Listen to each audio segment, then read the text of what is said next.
Hello guys, welcome back to Satisfactory, and today we are gonna do 5 more tips for starting out.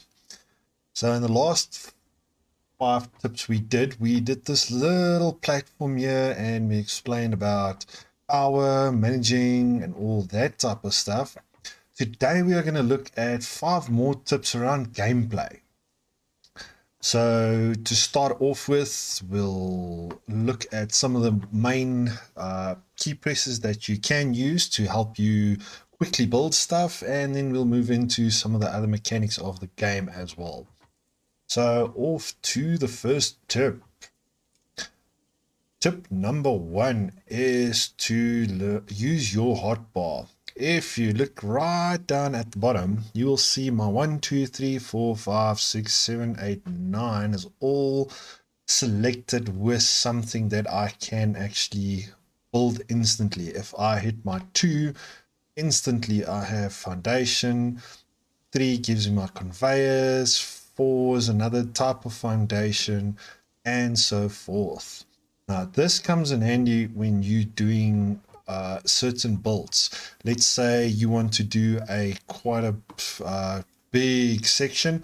You just have to go press 4 and I've got my foundations. I can quickly do this, and if I quickly now need to put up a power pole, I can just go click and it's there. I don't have to go into my menu, then scroll to the exact same point I want and then go through that. If I had to do that now, I would have to go foundations, click on my foundations, then after that go back in, hit the power one. Oh, there's my pole, and that's it. So by using your hotbar, you can quickly build something and customize your hotbar for the way you want it. Something else you also need to remember is that you can update your hotbar at any time when you get a new upgrade. How do you add something to your hotbar? Simply just hover over it, and if I now press 1, you will see my hotbar has updated. So for my hotbar, I now have power pole 1. If I go back in and I now upgrade that and I say press 1 again, now I have power pole MK3. So always use your hotbar as much as you can. It depends on what you're building. I sometimes swap out between building a railway line versus a conveyor belt. So I might switch out what I use on 1 and 2, but it becomes really handy and saves you a lot of time. Okay, on to the next tip. The next tip is, if you don't have it on your hotbar, you still need to then go back in and do that. Now, once you start building a biggish factory where you need to put down quite a few different things, there's a short little hack that you can use to build things quickly. Let's say, as you can see, I don't have a storage or the constructor on my hotbar, so I can't build one just by using that. But by pressing the F key and my middle mouse button, I've got the building. If I hover over that, now I've got my storage container. If I hover over this, I've got that. So just by pressing F, pointing at it, I then have the exact thing I want to replicate. I can build. I don't have to go in, look for it, and then select it. If you've already started with it, I can quickly copy this by just going F, put that down, select that, put that down, looking at my orientation, and that's it. That took me a few seconds versus going into the menus and looking for it. If I had quite a few of these to build, this would save me quite a bit of time. Now, the F button is also used to deconstruct something, so be very careful that you don't deconstruct your actual factory just using the middle mouse key to select it. On to the next tip. The next tip would be storage. I would suggest getting storage built pretty quickly in the game to not only store what you create fire constructors or whatever your factory is producing, but also storage for personal use. Now, there's a few different ways to store things. First off, you have your personal storage boxes, but you also get the big storage boxes. Both have their value, both have their uses. I prefer using the big storages like those ones over there, the storage containers, to store items that I gather as I go around. They don't need to be connected to anything. I will normally just plonk down quite a few of these, nicely lined up normally. Let's just take this one down, and this one down, and this is where you will see the previous tip about having the foundations helps a lot. But something else you can do at the start of the game is actually have these stacked like this. So if you look at my inventory at the moment, you will notice that it is a huge mess. I have a lot more space than you start off with, but I'm still full.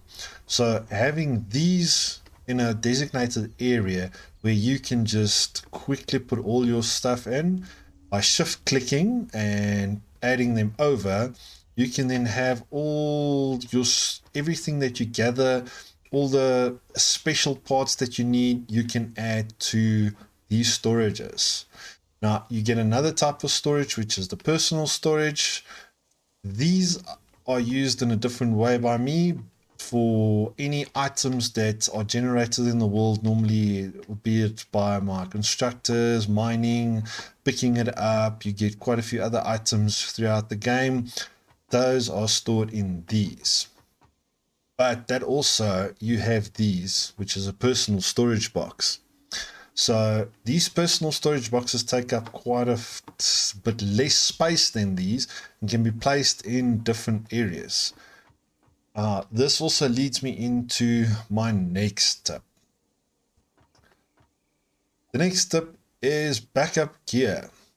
Now, backup gear is one of the more important things for me, because as you're exploring, you might get into any fighting hostile mobs, which might bring you down. There's other dangers to the game. You can take full damage. If I just fly up with my jetpack here and drop down a bit, no, I wasn't high enough, but you can get full damage and die. That would leave a box that you have to go retrieve. Now, if you only have one zapper and nothing else, or if you died in a spot where you need a gas mask, or if you need to get to a place where you need to fly up, having backup gear in a personal storage box like this right next to your spawn point will help you out a lot, because that just means you come in here, say the grab all, and I have my Xeno Zapper, I've got my jetpack, I've got my gas mask, got food ready, and I've got some concrete and packaged fuel. You can have any type of food. Do not use this storage box for anything else. This is a emergency situation where if you need to respawn, you need to then use whatever is in there to quickly go get your stuff. You might have quite a few valuable things on you when you died and you didn't expect it, and it means that you can just quickly go grab and finish it off. Otherwise, a rescue mission might take quite a bit of time, as you're going to die over and over again if it's a very difficult hostile mob, difficult position to reach, and that just helps you get into it quickly. So spend the time, set up a backup gear storage box, get everything ready, and you should be good to go in no time. And that actually leads into the last part, explore. So you've got quite a big map to explore, and you will get there, but explore and find. There's a lot to find in this game, and if you don't explore it, you will never get anything done. So go out, explore, and one tip when going exploring is always have concrete with you and foundations. Now, exploring with foundations will get you out of very sticky situations quickly. If I didn't have a jetpack right at the beginning, you don't have this, you still need to research this. So I can just go and jump up like this. But right at the start, you don't have this. So this is where exploring with concrete is a recommended. You can just go and place down a concrete barrier or concrete foundation. I don't have any, I put my concrete in there, I think. So let's just grab my concrete. See, that's where the storage comes in handy. So I always have concrete on me, not for anything else but to have it ready with foundations. So I'm just going to put this foundation here, and to quickly get up there, I'm going to use my hotkeys. So what I'm going to do is I'm going to map it to 1 and my other foundation to 2, and all I have to do then is swap between the two, put my ramp down, and that's it. Remember, you can build from quite a far distance, so I can stand here and just go put down and put down my next one, flip it around, and just like that, without needing a jetpack, I can get up this ramp and up this little hill to explore, find whatever's up here, and just go crazy. So explore, but as you explore, just have some concrete on you and use the standard foundations to get around if you don't have a jetpack. Even if you have a jetpack, you're still going to need this, because you might have to scale a place like that up there where you have to build around it. Your jetpack only allows you to fly as high. There's other ways to get up there as well with other means, but we're not going to discuss those now. And that is it. As a final tip, I would suggest joining the Satisfactory Discord channel. You will find that the developers and the community managers on there are always ready to help you out with any questions you've got. They also have regular updates to give you exactly what is in the patch notes, and any information that is necessary for playing the game can be found on the Discord channel with a very helpful group of people on there. So final bonus tip, join the Discord server. You're going to find a lot of help on there if you need that. In any case, guys, that is it. Thank you for watching. If you liked what you saw, hit that like button. If you want to see more, hit the subscribe. Until next time, this is Zombie Vega. Bye.